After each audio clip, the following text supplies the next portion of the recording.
সবাইকে target has করে স্বাগত। আজ থেকে শুরু হতে চলছে আবার শর্টকাট টিক্স অ্যান্ড টিপসের পর্ব। আজকের চ্যাপ্টার সরল সুদ বা সিম্পল ইন্টারেস্ট।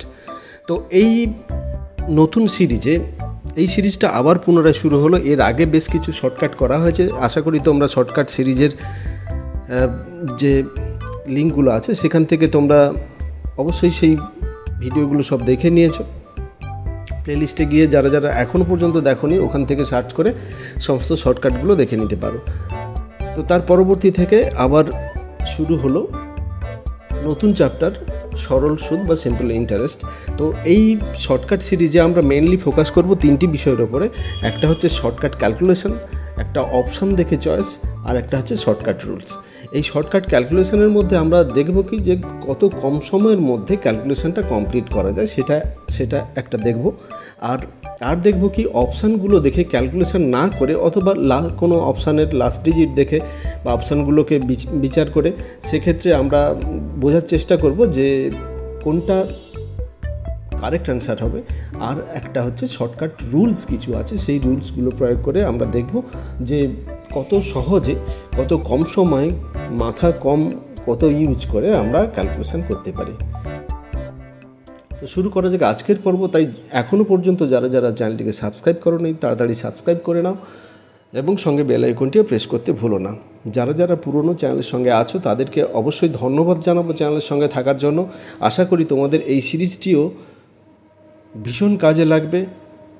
তো প্রথম থেকে শেষ পর্যন্ত অঙ্কগুলো দেখতে থাকো। প্রথম অঙ্ক তোমরা স্ক্রিনে দেখতে পাচ্ছ। এখানে সরল সুদের অঙ্ক শুরু করার আগে বেসিক কিছু জিনিস আমি বলে দিই। তো সরল সুদ মোটামুটি চ্যাপ্টারটা শুরু করতে গেলে কয়েকটা জিনিস জানতে হবে। এগুলো আমরা সবই জানি, তবে আর একবার রিভাইজ করে দেওয়া। তো বেসিক্যালি এখানে কয়েকটা জিনিস আছে, যেমন আসল বা যাকে মূলধন বলা হয়, সময়কাল, সুদ, সুদের হার, সরল সুদ এবং সুদ আসল বা স্ববৃদ্ধিমূল্য। তো এই কয়েকটা জিনিস এখানে আমাদের জানতে হবে। আসল বা মূলধন কি না, ঋণগ্রহীতা ঋণদাতার কাছ থেকে যে পরিমাণে অর্থ ধার করে অথবা যে পরিমাণে টাকা কোনো স্থানে গচ্ছিত রাখা হয় তাকে কিন্তু আসল বা মূলধন বা প্রিন্সিপাল যেটা হোক, তো এটাই বলে। তো এটা একটা নির্দিষ্ট সময়ের জন্য রাখা হয়। এই যে সময়ের জন্য ধার নেওয়া হচ্ছে বা গচ্ছিত রাখা হচ্ছে সেই সময়টাকে বলে সময়কাল বা টাইম বা পিরিয়ড বলা হয়। আর সুদ হচ্ছে কি, কোনো টাকা ধার করলে ধার পরিশোধ করার সময় যে পরিমাণ অতিরিক্ত টাকা দিতে হয় অথবা কোথাও কোনো টাকা গচ্ছিত রাখলে টাকা ফেরত দেওয়ার সময় যে পরিমাণে অতিরিক্ত টাকা পাওয়া যায় তাকে বলে সুদ বা ইন্টারেস্ট। আর সুদের হার হলো কি, একটি নির্দিষ্ট সময়ে অন্তর একটি নির্দিষ্ট পরিমাণে টাকা ব্যবহার করার জন্য যে পরিমাণে টাকা অতিরিক্ত দিতে হয় বা সুদ হিসেবে দিতে হয় তাকে বলবো সুদের হার বা রেট অফ ইন্টারেস্ট। আচ্ছা, সরল সুদ, এখানে আমরা সরল সুদ, চক্রবৃদ্ধি সুদ, দু রকমের সুদ দেখব। তো সরল সুদটা এখন আলোচনা করব। সেই সরল সুদটা কি না, যে সুদ শুধুমাত্র আসলের ওপর হিসাব করা হয়, তার সঙ্গে সঙ্গে আবার আসলের ওপর যে পার্সেন্টেজটা সেটাই হিসাব করা হয়, কিন্তু এটা আর অন্য কোনো এর সঙ্গে যুক্ত হয় না, কেবলমাত্র আসল এবং পার্সেন্টেজের হিসাব করা হয়। তো যে সুদ শুধুমাত্র আসলের ওপরে হিসাব করা হয় তাকে সরল সুদ বা সিম্পল ইন্টারেস্ট বলা হয়। সুদে আসলে বা স্ববৃদ্ধিমূল যেটা হচ্ছে কি না, একটি নির্দিষ্ট সময় অন্তর অন্তর আসল ও সুদ সমেত যে পরিমাণে টাকা পাওয়া যায় সেটা বা যে পরিমাণে টাকা দিতে হয় সেটা হচ্ছে সুদ আসল বা স্ববৃদ্ধিমূল বা অ্যামাউন্ট বলা হয়। তো বেসিক্যালি এই জিনিসগুলো যারা যারা সরল সুদের চ্যাপ্টার পড়েছো তারা এই জিনিসগুলো, এই টার্মগুলো কিন্তু অবশ্যই জানো। এই টার্মগুলো অঙ্কের মেন জিনিস, বারবার এই টার্মগুলো ঘুরে ফিরে আসবে, সেই জন্য এইগুলো আর একবার রিভাইজ করে দেওয়া হলো। এবং সুদ সংক্রান্ত যে একটি সূত্র সবাই প্রায় করেছে সেটা সমান হচ্ছে কি, আই সমান PRT বাই 100। তো আই সমান PRT বাই 100। এটা আমরা শর্টকাট সূত্র বলতে পারি বা এমনি বেসিক সূত্র বলতে পারি। এক্ষেত্রে আমরা আই হিসেবে যেটা আছে সেটা হচ্ছে সরল সুদ, আর হচ্ছে রেট অফ ইন্টারেস্ট যেটা সুদের হার, টি হচ্ছে টাইম বা সময়, পি যেটা হচ্ছে সেটা হচ্ছে প্রিন্সিপাল বা আসল যেটা টাকা সেটাই। তো এইটা হচ্ছে টোটাল ব্যাপার। এইবারে আমরা আজকের শর্টকাট শুরু করব। প্রথম অঙ্কটা তোমরা স্ক্রিনে দেখতে পাচ্ছ। এখানে বলেছে কি বার্ষিক 5% সরল সুদে 2735 টাকায় 4 বছরের সুদ কত হবে। এটা আরআরবি গ্রেড ডিতে 2018 সালে পড়েছিল। এখানে 4টা অপশান দেওয়া আছে। এটাকে আমরা সিম্পলভাবে কিভাবে করব। তো এই প্রসঙ্গে বলে দিই, এই যে সূত্রটা, এই মূল সূত্রটা, এর প্রত্যেকটা টার্ম আছে, এই প্রত্যেকটা টার্ম কিন্তু এই সূত্র দিয়ে কাজে লাগানো যাবে। এখানে যেরকমের শুধু আইটা বের করতে গেলে এই সূত্রটা লাগছে, সেক্ষেত্রে আমরা টি বের করতে পারি, আর বের করতে পারি, পি বের করতে পারি, আলাদা আলাদাভাবে বের করে নিতে পারি। তো ওই একই সূত্রকে আমরা এদিক ওদিক করে সেটা সহজে বের করে নিতে পারি। ওই সূত্রকে কাজে লাগিয়ে এখানে আমরা করব। এই ক্ষেত্রে যেটা দেওয়া আছে কি, এটা পার্সেন্টেজ দেওয়া আছে 5% রেট, যেটা 5% আর যেটা সরল সুদে 2735 টাকা, এটা আসল যেটা, এবং 4 বছরের টাইমটা দেওয়া আছে 4 বছরে। তাহলে এখানে আমরা শর্টকাট যদি অ্যাপ্লাই করি, নিম্ন সুদ কি হবে না, সুদের ক্ষেত্রে এখানে আমরা করব কি, আসল 2735 গুণিতক 5% সুদ গুণিতক যত বছর। Simple calculation. এখানে আমরা ক্যালকুলেশানের সময় একটা কিভাবে কম সময়ে ক্যালকুলেশান করা যায় সেটা আমাদের দেখার দরকার। তো এই ক্ষেত্রে আমরা 5 4 20 আর 20 আর 100 দিয়ে ভাগ করলে এই সবগুলো কেটে এখানে 5 হয়ে যাবে, এটা আমরা জানি। তো এইখান থেকে এখানে যদি আমরা ক্যালকুলেশান করি, এটাতে আমরা পুরো ভাগ করার দরকার নেই। একটা জিনিস এখানে লক্ষ্য করতে হবে, যখন এখানে 5 চলে এসছে, এটাকে 5 দিয়ে, শেষে 5 আছে মানে 5 দিয়ে সম্পূর্ণভাবে ভাগ চলে যাবে। এখানে কিন্তু সম্পূর্ণভাবে ভাগ যাচ্ছে কেবলমাত্র এই অপশানটা। তাহলে এটাকে আমরা উত্তর বলতে পারি ক্যালকুলেশান কমপ্লিট না করে। তো সেই ক্ষেত্রে শুধু এইটার ক্ষেত্রে এই যে 25 4 20, 20কে যদি 100 দিয়ে ভাগ করি, এটা 5 হচ্ছে। তো সেই জন্য যেহেতু এর শেষে 5 আছে, তাহলে এটাকে সম্পূর্ণরূপে 5 দিয়ে বিভাজ্য হবে। তো সেই জন্য এখানে যে দশমিকগুলো আছে, সেই দশমিকের কোনোটাই উত্তর হবে না, উত্তর হবে কিন্তু এরটা। আমরা ক্যালকুলেশন করে এক্ষেত্রে দেখে নেব। 5 5 25, 2 হাতে 23, 5 4 20, 25 সেই 20, 23 35, 7 5 35। তাহলে এইটা হবে আমাদের উত্তর। আশা করি বুঝতে অসুবিধা হয়নি। এখানে কিন্তু এই সূত্রটা কিন্তু সবাই জানে, কিন্তু ওই ক্যালকুলেশনের যে পদ্ধতিটা, এই যে এইখান থেকে এটা ভাগ করার কোনো দরকার হবে না। একটা সেকেন্ড কিন্তু এই পরীক্ষার জন্য ভীষণ ইম্পর্টেন্ট। সেই ক্ষেত্রে এই জিনিসগুলো কিন্তু গুরুত্ব দেওয়া প্রয়োজন। নেক্সট অঙ্কে চলে যাই। 2 দাগের অঙ্ক। এটা কি বলেছে দেখে নিই। 2 দাগের অঙ্কে বলেছে যে 6 বছর ধরে 9.5% সরল সুদের হারে বিনিময় করা একটি অর্থরাশির সুদ হলো 456 টাকা। নিয়োজিত অর্থের পরিমাণ কত। এটা আরআরবি 2018-তে পড়েছিল। তো এই ধরনের অঙ্ক কিন্তু সমস্ত পরীক্ষায় আসে, সেটা আমি বলে যাব পরপর পরীক্ষায় কোন কোন পরীক্ষায় এসেছিলো। কোশ্চেনের পাশে দেওয়া আছে, আশা করি তোমরা দেখতে পাবে এখানে। তো এই অঙ্কটা ওই একই রকমভাবে করব। তো এই ক্ষেত্রে আমাদের যেটা বের করতে হবে, যে প্রিন্সিপালটা বের করতে, নিয়োজিত অর্থের পরিমাণ মানে প্রিন্সিপালটা বের করতে হবে, মানে পিটা। তো এই সূত্র অনুসারে পি সমান যদি হয় 100 + i/8, তাহলে ওই একই রকমভাবে একই জিনিস বসাবো। 100 + i + 8t। এখানে সুদের হার হচ্ছে কত, 9.5, 6 বছরের সুদ। আর এখানে সুদটা হচ্ছে কত, 456 টাকা। এখানে আমরা এটাকে ক্যালকুলেশান করব। এটাই ক্যালকুলেশান করে দেখব এটা কী ক্যালকুলেশানে কী আসে। এখানে আমরা ক্যালকুলেশান করব। এটা 100 গুণিতক যেমন আছে তেমন থাকবে, নিচেরটা ক্যালকুলেশান করে নেব। 6 9 54, আর 6 5 30, 55 56 57 আসছে। এবারে এটা দিয়ে অবভিয়াসলি কাটবে, কারণ এখানে কোনো দশমিক থাকলে, 100 থাকলে দশমিক হতে পারে। আমরা কেটে দেখব। এখানে 6 আছে, 7 8-এ 7 আসছে 56, 5 হাতে 7 8 5 40, 45। ঠিক আছে, তাহলে এখানে তাহলে হচ্ছে কত, 8-এ 8, তাহলে 800। এটাই হবে আমাদের উত্তর। এখানে ডির দাগের অপশানটা কারেক্ট অপশান। নেক্সট অঙ্কে চলে যাই।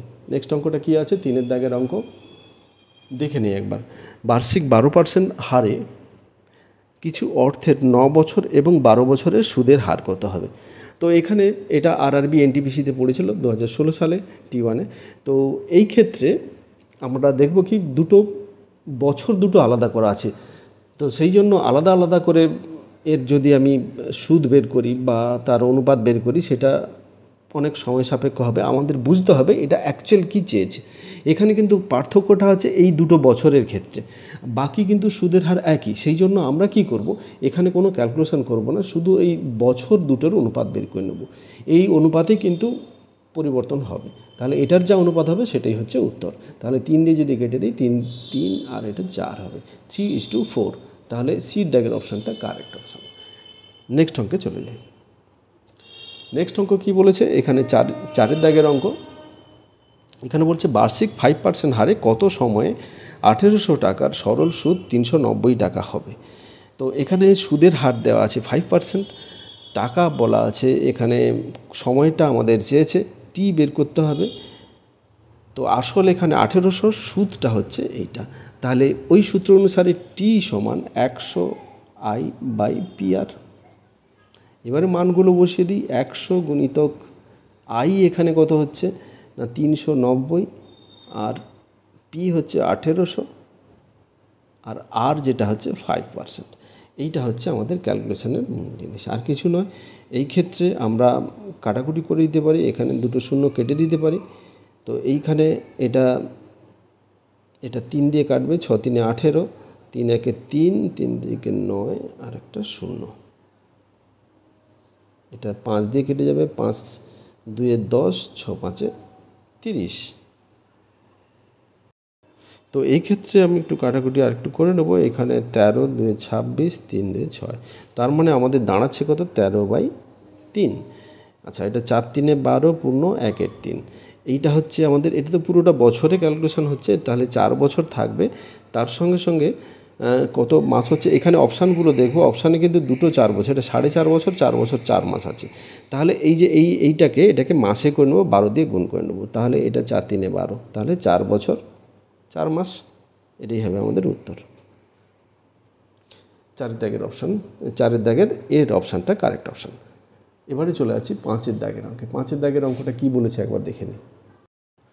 5-এর দাগের অঙ্ক বলেছে বার্ষিক 4.5% হারে সরল সুদে কত সময়ে 450 টাকার সরল সুদ 81 টাকা হয়। এখানে ওই একই রকমভাবে সুদের হার দেওয়া আছে, তো এটা আসল দেওয়া আছে আর সুদ দেওয়া আছে। সেক্ষেত্রে আমাদের সময়টা বের করতে হবে ওই একই রকমভাবে। টি সমান আমরা জানি 100 I গুণিতক বাই PR।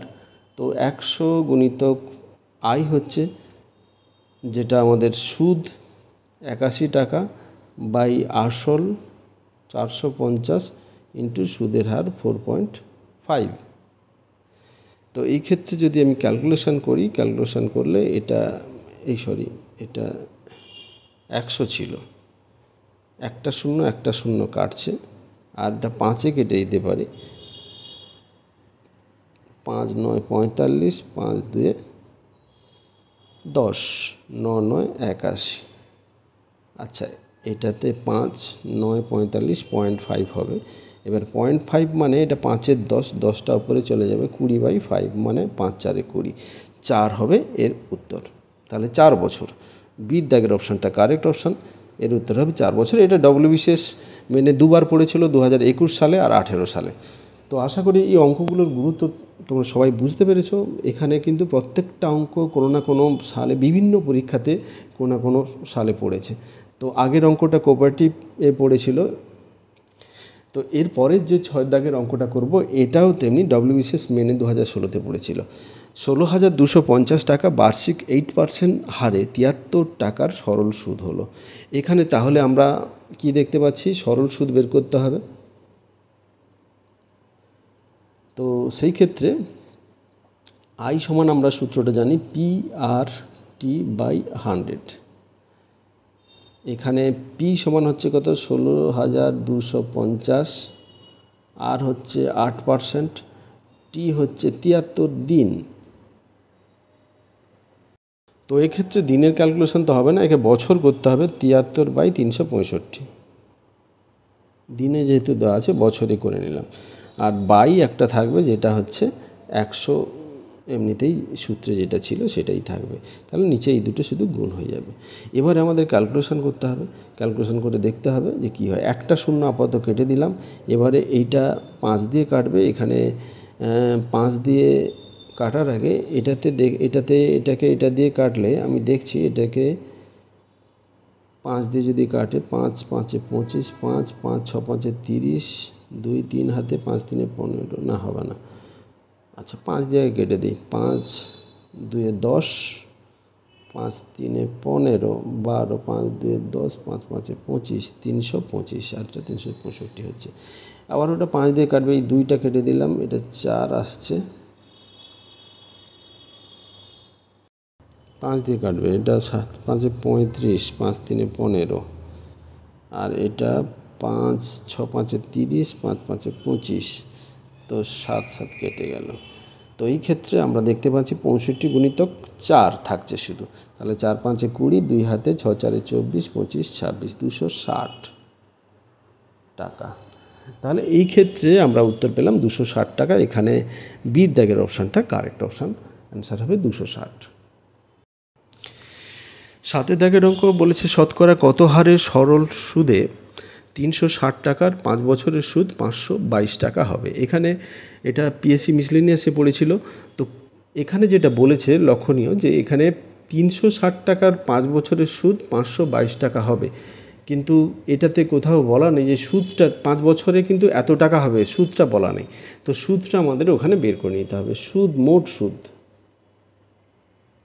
সমান কত হচ্ছে 522 মাইনাস 360, এইটা হচ্ছে মোট সুদ। এই মোট সুদটা আমাদের বের করে নিতে হবে যে কোনো প্রকারে। তো এটা হচ্ছে তাহলে 162, তাহলে 162 টাকা হচ্ছে এর মোট সুদ। এবারে আমরা সূত্র অনুসারে এক্ষেত্রে আমাদের কি বের করতে হবে, সুদের হার বের করতে হবে। সুদের হার মানে আর সমান 100 × I বাই পিটি। এখানে 100 × I যেটা হচ্ছে, এখানে সুদটা হচ্ছে 162, আর পিটি মানে হচ্ছে পি হচ্ছে আসল 360, আর টি সময় মানে 5। তো এই ক্ষেত্রে একটা শূন্য কেটে দিলাম, 5 2 10, আর 18 2 36। এবারে 18 দিয়ে ওটাকে যদি কাটা যায় তাহলে দেখতে হবে 9 তো 3-এ কাটবে আগে, 3-এ 6 3 18, 5 3 15, 4 3 12, 6 9 54। 9 হচ্ছে আমাদের উত্তর, 9%। এখানে সির দাগের অপশানটা কারেক্ট অপশান, এটা হবে 9%। নেক্সট অঙ্কে চলে যাই। নেক্সট অঙ্ক এখানে 8 দাগের অঙ্ক বলেছে কিছু টাকার 5 বছরের সরল সুদ ওই টাকার 2/5 বার্ষিক সুদের হার কত। ধীরে ধীরে কিন্তু অঙ্কগুলোর ক্ষেত্রে সামান্য সামান্য পরিবর্তন আসছে, এইগুলো কিন্তু ভালো করে লক্ষ্য করার দরকার আছে। এই যে পরিবর্তনগুলো কিন্তু ধীরে ধীরে একবারে যেটা সূত্রে পড়েছিল কিছু কিছু ক্যালকুলেশন করে তারপর সূত্রে কিন্তু এখানে নিয়ে আসতে হবে। আচ্ছা, এই ক্ষেত্রে এইটা লক্ষ্য করার বিষয়, এখানে বলেছে যে সুদটা ওই টাকার 2/5, কিছু টাকার মানে ওই টাকাটা হচ্ছে আসলের 2/5। এই ক্ষেত্রে কিন্তু ক্যালকুলেশনটা ওটার উপরেই দাঁড়িয়ে আছে। আমি যদি এখানে আসল সমান 5 বা 5 ভাগ, আর সুদটা এখানে ধরে নিই হচ্ছে 2 ভাগ, এর উপরেই ক্যালকুলেশন করব। এখানে পরিমাণটা কত সেটা জানার দরকার নেই, এখানেই আমাদের উত্তর চলে আসবে। তো এই ক্ষেত্রে এগুলো কিন্তু ম্যাটার করছে শর্টকাট অঙ্কের ক্ষেত্রে। এখানে যখন যদি পুরো অঙ্কটা করতে হয় কিন্তু এইভাবে এই অঙ্কগুলো করা যাবে না। এটা কেবলমাত্র শর্টকাট অঙ্ক করার ক্ষেত্রে এমসিকিউ থাকলে কিন্তু এভাবে করতে হবে, খুব কম সময়ের মধ্যে এটাতে করা যাবে। তো সেক্ষেত্রে এখানে আমরা ধরে নিলাম যে মূলধনটা যেটা, সেক্ষেত্রে সেটা 5 ভাগ এবং তার সুদটা হচ্ছে 2 ভাগ। তো এইবারে বা 2 একক। তো এইবারে আমরা কি করব, যে বার্ষিক সুদের হার যেটা রেট আমাদের চেয়েছে, আর সমান 100 গুণিতক, এটা সুদ হচ্ছে 2 এখানে সময় কত আছে 5 বছর আর আসল 5 বছর। এটা সিম্পল ক্যালকুলেশান। এটা হচ্ছে পার্সেন্টেজ, এটা রেট বলেছে, এখানে সুদের হার বলেছে 5 5 25, 25 4 100 মানে 8%। তাহলে 8% আমরা সহজে পেয়ে যাচ্ছি, 8% হবে উত্তর। এর দাগের অপশানটা কারেক্ট অপশান। আশা করি বুঝতে অসুবিধা হয়নি। আমি আগে বলেছিলাম এখানে ক্যালকুলেশনের দিকে জোর দেবো। আমরা ক্যালকুলেশনটা কিভাবে সহজ পদ্ধতিতে মাথা কম খাটিয়ে, অঙ্কের ক্ষেত্রে কিন্তু মাথাটা যত কম খাটানো যায় প্রথম দিক থেকে তত কিন্তু আমাদের দেখতে হবে, কারণ যত ধীরে ধীরে কঠিন অঙ্ক আসবে সেক্ষেত্রে কিন্তু মাথা ইউজ হবে। প্রথম থেকে যদি বেশি ইউজ করে ফেলা যায় সেক্ষেত্রে কিন্তু সমস্যা হতে পারে, পাজেল হয়ে যেতে পারে, নানা রকমের সমস্যা আসতে পারে। তো সেই জন্য আমরা সহজভাবে যতটা করা যায়, যত কম সময়ের মধ্যে করা যায় সেটা আমরা চেষ্টা করব। নেক্সট অঙ্কে চলে যাই, 9 দাগের অঙ্ক। যদি কোনো মূলধন 10 বছরে তার 3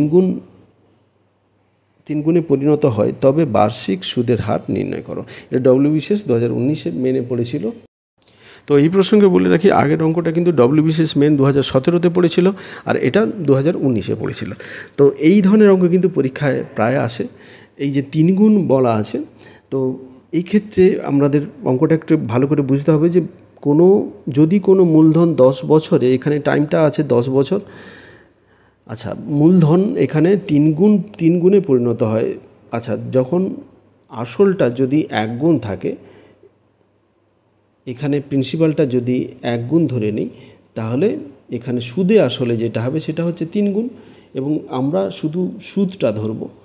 তো সেক্ষেত্রে আইটা এক্ষেত্রে হবে 3 গুণ -1, কারণ হচ্ছে কি 3 গুণটা হচ্ছে সুদে আসলে, আর আসলটা হচ্ছে 1 গুণ। সেখান থেকে বিয়োগ করলে যেটা সুদ পাবো সেটা হচ্ছে দ্বিগুণ। তাহলে এটা 2 গুণ হবে এর সুদ, আর বাকি সব একই রকম থাকবে। আমাদের যেটা বের করতে হবে সুদের হার, আর সমান হচ্ছে কি 100 গুণিতক আই বাই পিটি। তো এক্ষেত্রে 100 গুণিতক আই, এখানে কত, আই যেটা হয়েছে 2, পি এখানে 1, আর টি হচ্ছে 10। তো এটাই আমরা ক্যালকুলেশন করব এই ক্ষেত্রে।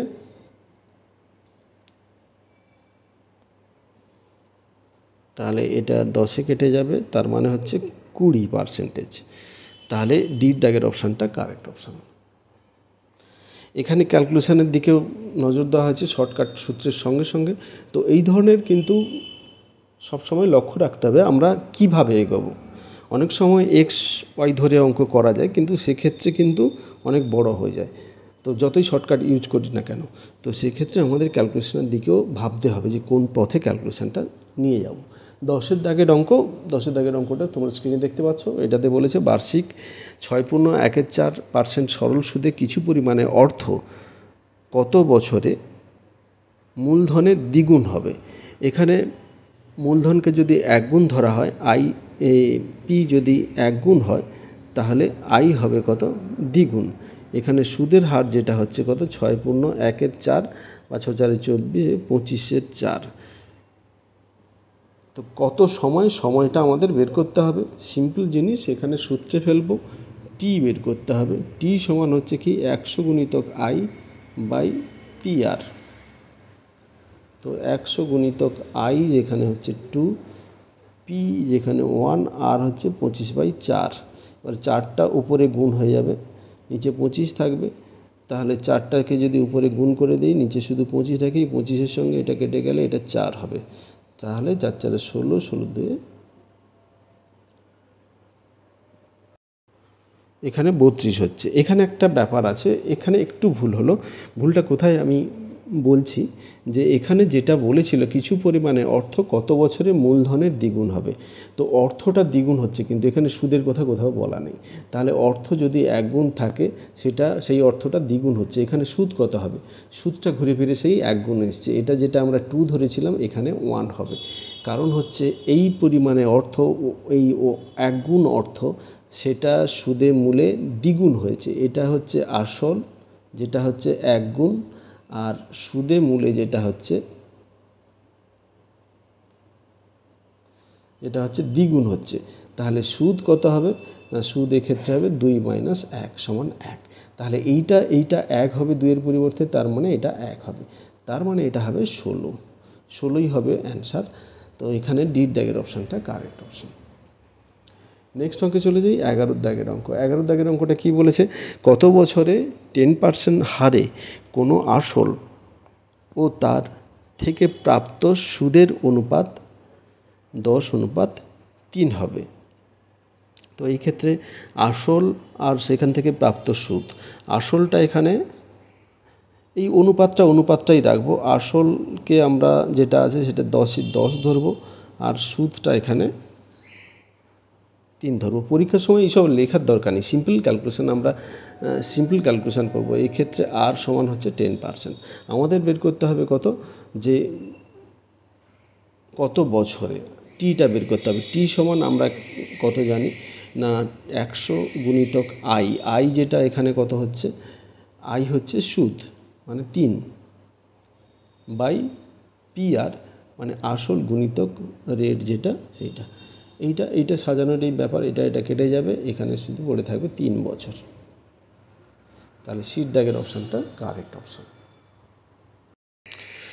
12 দাগের অঙ্ক, এটা যেটা বলেছে বার্ষিক 6% হারে সরল সুদে 3 বছরে সবৃদ্ধি মূল 3,540 টাকা হলে সুদ কত হবে। এখানে সবৃদ্ধি মূল যেটা হয়েছে সুদ এবং আসল মিলে যেটা এখানে একসঙ্গে দেওয়া আছে, সুদ আসল কিন্তু এক্ষেত্রে আলাদা করা যাবে না। এক্ষেত্রে দ্বিগুণ 3 গুণ বললে সেক্ষেত্রে আলাদা করা যেত, এটাতে কিন্তু আলাদা করা যাবে না। এখানে সুদের পার্সেন্টেজ দেওয়া আছে 6%, বছর সময় দেওয়া আছে, কিন্তু সুদ আসল আলাদা করে দেওয়া নেই। তো এই ধরনের অঙ্কের ক্ষেত্রে আমরা যে ধরনের সূত্রটা ইউজ করব সেটা হচ্ছে কি না, আই সমান, এটা এখানে যেটা বের করতে হবে কি না, সুদ কত না, আই সমান হচ্ছে ART বাই 100 প্লাস RT। এখানে ART প্লাস 100 প্লাস RT এটা কি না, আর তো জানি আমরা রেট, আর টি জানি টাইম। এক্ষেত্রে আমরা ব্যবহার করব সবৃদ্ধি মূল হিসেবে, আর বাকিটা তো আমরা সবাই জানি। যেহেতু সবৃদ্ধি মূল, এখানে সমান কত হচ্ছে 3,540, আর এখানে টি হচ্ছে 3 বছর, আর হচ্ছে 6%। এইবারে আই সমান যদি বের করতে চাই 3,540 গুণিতক আর যেটা 6 গুণিতক টাইম টি বাই 100 প্লাস আর টি হচ্ছে 3 গুণিতক 6 মানে 18। এটাকে আমরা ক্যালকুলেশন করব, ক্যালকুলেশন করে দেখব এটাতে কি ধরনের ক্যালকুলেশন আসে।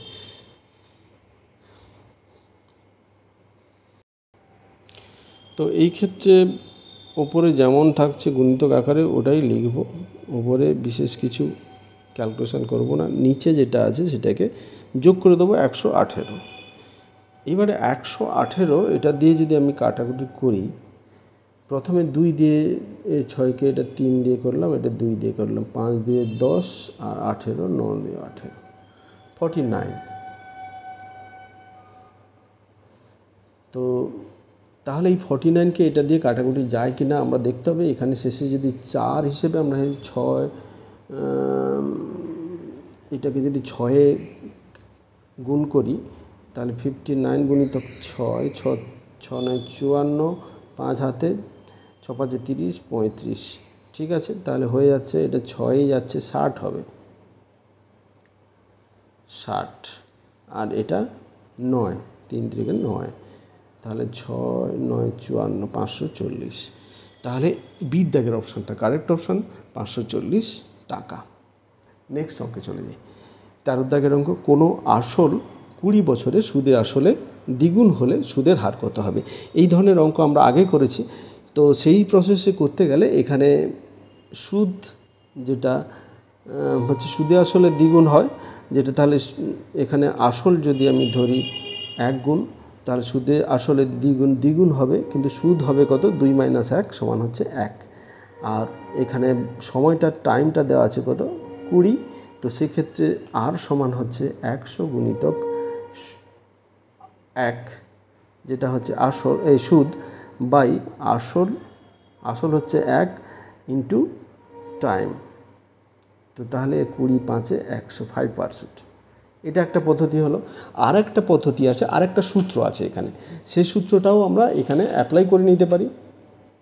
তো এখানে সেই সূত্রে বলেছে যে যদি কোনো আসল নির্দিষ্ট সময় সুদের হারটি বছরের সুদে মূলে x গুণ হয়, তাহলে সুদের হার হবে, সেক্ষেত্রে ডাইরেক্ট সুদের হার হবে 100 গুণিতক x - 1/t%। এইটা তো এখানে কি বলেছে না, কোনো আসল নির্দিষ্ট সুদের হারে টি বছরে, এখানে 20 বছরে বলেছে, টি বছরে যদি x গুণ হয়, এখানে দ্বিগুণ বলেছে, তাহলে টি সমান হচ্ছে কত, 20, আর x সমান হচ্ছে কত, 2। তাহলে বসিয়ে দিই, তাহলে সুদের হার সমান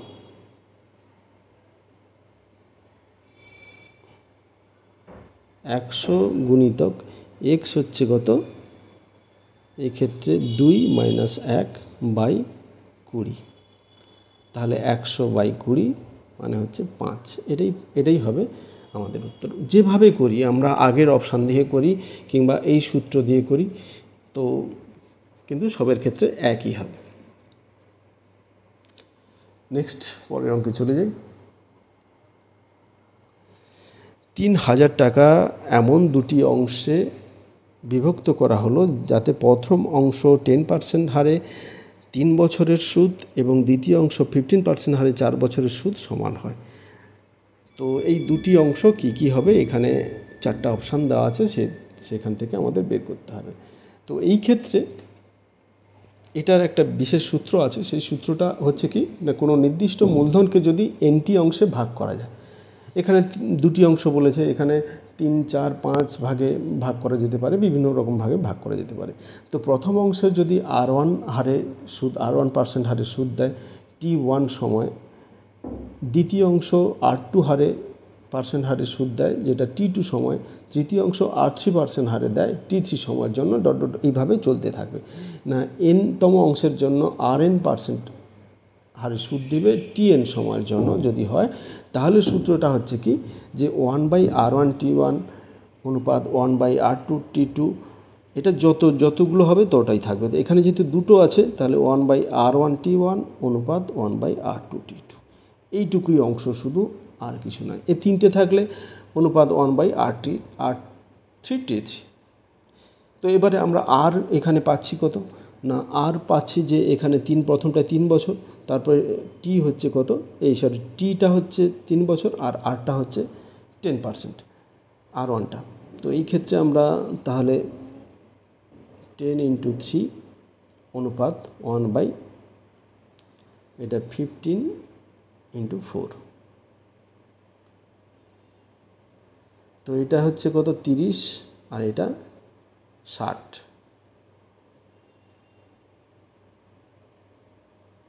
অনুসারে 60। তাহলে আমরা এটাকে যদি ছোট করে 30 দিয়ে কেটে দিই, তাহলে এটা হবে কত, 1/1/2, 2 দিয়ে যদি আমরা গুণ করে দিই 2:1। তো এইটা হচ্ছে আমাদের, এদের ক্ষেত্রে যে পরিমাণে আমরা মূলধন যে দুটি অংশে বিভক্ত হবে, এই অনুপাতে বিভক্ত হবে। এবারে 2:1 অনুপাতে হলে দুটো অংশ কি হবে, এখানে যার অনুপাত 2:1 হবে আমরা সেটাই নেব। এক্ষেত্রে বির দাগের অপশানটা কারেক্ট অপশান।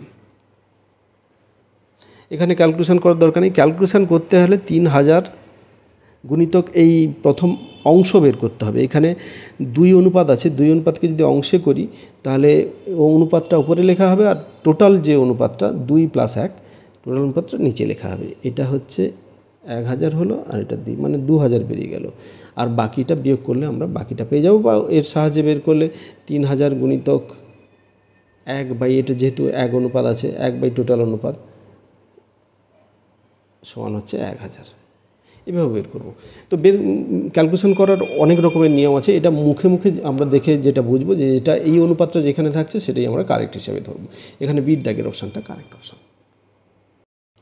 নেক্সট অঙ্ক 15 দাগের অঙ্ক। এটা বলেছে 95,000 টাকাকে এমন 3টি অংশে বিভক্ত করো যেন প্রথমটি 10% হারে, দ্বিতীয়টির 4% হারে, তৃতীয়টির 8% হারে 4 বছরের সুদ সমান হয়। এখানে কিন্তু সময়টা একটা নির্দিষ্ট, আর পার্সেন্টেজ সব আলাদা আলাদা আছে এবং 3টি অংশে বিভক্ত করা হয়েছে। তো ইন্টারেস্টিংলিভাবে ওটাতে 2টি অংশ ছিল, এটা কিন্তু 3টি অংশে ভাগ করা হয়েছে। তাহলে 3টি অংশের ক্ষেত্রে ভাগ করার জন্য এক্ষেত্রে আমরা ওই একই রকমভাবে একই সূত্র ইউজ করব। R1T1 1/R1T1 অনুপাত 1/R2T2। এই অনুপাতে তাহলে মূলধন বিভক্ত হবে R3T3। এখানে যেহেতু 3টের ক্ষেত্রেই আমরা সময়টা ফিক্সড জানি, সেহেতু টি 3টের ক্ষেত্রে সমান হবে, আমরা টিটা নেব না, 1/R1 অনুপাত 1/R2 1/R3। এইগুলো আমি লিখছি, কিন্তু পরীক্ষার সময় এগুলো কিছু লেখার দরকার নেই, মনে মনে ভেবে পরপর শুধু অনুপাতটা লিখে যেতে হবে। প্রথমটা হচ্ছে 10%, দ্বিতীয়টা 4%, আর তৃতীয়টা 8%। তাহলে এটাকে যদি আমি এই 3টের লসাগু করে যদি গুণ করে দিই তাহলে অনুপাত হবে কত? 4:10:5। তো এটা থেকে এটা কিভাবে এলো? 10, এটা বহুবার আলোচনা করেছি এর আগে, তবু আরেকবার আমি বলে দিচ্ছি। এখানে যদি এটা লসাগু করব 5, 2, 4, আবার 2 দিয়ে যাবে, 5 নামলো, এটা ভাগ যাচ্ছে না যেহেতু 1 আর 2। এবারে এটা হচ্ছে কত? 5 4 20, 20 দিয়ে 40। তাহলে প্রত্যেকটাকে কিন্তু 40 দিয়ে ভাগ করবো। এটাকে যদি 40 দিয়ে ভাগ করি 4-এ কেটে যাবে, এটাকে 40 দিয়ে ভাগ করলে 10-এ কাটবে, এটাকে 40 দিয়ে ভাগ করলে 5-এ কাটবে। এটাই হয়েছে। তাহলে আমরা অনুপাতটা পেয়ে গেলাম। এই অনুপাতে মূলধন ভাগ হবে। মূলধন এখানে কত আছে? 95,000। এবারে 95,000কে তাহলে 3 জনের কে কত পাবে সেটা আমরা এখানে দেখে নেব। তো প্রথমজন 95,000, প্রথমজন পাচ্ছে 4/, এখানে কত আছে? 5 4 9, 19। তো 19 দিয়ে প্রথমে কেটে যাবে, 5-এ 5,000। তাহলে প্রথমজন পাচ্ছে কত? 20,000। তো এখানে প্রথমজনের 20,000 কোথায় আছে? এই বির দাগের অপশানটা কারেক্ট অপশান। তো বাকিগুলো অবভিয়াসলি সমান হতে হবে। আমরা এখানে যেভাবে ক্যালকুলেশন করেছি বাকিগুলোর ক্যালকুলেশন বের করার দরকার নেই। আর তো এটা ঠিক হয়েছে কিনা তোমরা চেক করে আমাকে কমেন্ট বক্সে জানাতে পারো বাকিগুলো ঠিক আছে কিনা। তো এই পর্যন্তই, প্রথম থেকে শেষ পর্যন্ত ভিডিও দেখতে থাকো। এখানে কিন্তু এই চ্যাপ্টারটা কিন্তু এখানে শেষ নয়, এর আরও শর্টকাট আছে। এটা প্রথম পর্ব, প্রথম থেকে শেষ পর্যন্ত ভিডিও দেখো। এরপরে যে টাইপগুলো বাকি থাকবে সেটা দ্বিতীয় পর্বে আবার আলোচনা করব। আশা করি তোমাদের ভিডিওটি খুব কাজের হবে, তাই বন্ধুদের মধ্যে অবশ্যই শেয়ার করতে ভুলো না এবং সঙ্গে একটি লাইক দিয়ে দিও। যারা নতুন তাদেরকে বলবো যে যত তাড়াতাড়ি সম্ভব সাবস্ক্রাইব করে নাও, এই ধরনের ভিডিও আসতেই থাকবে এবং এইগুলো কিন্তু পরীক্ষার জন্য অত্যন্ত গুরুত্বপূর্ণ। আজকে এই পর্যন্তই, পরবর্তী ভিডিওতে আবার দেখা হবে।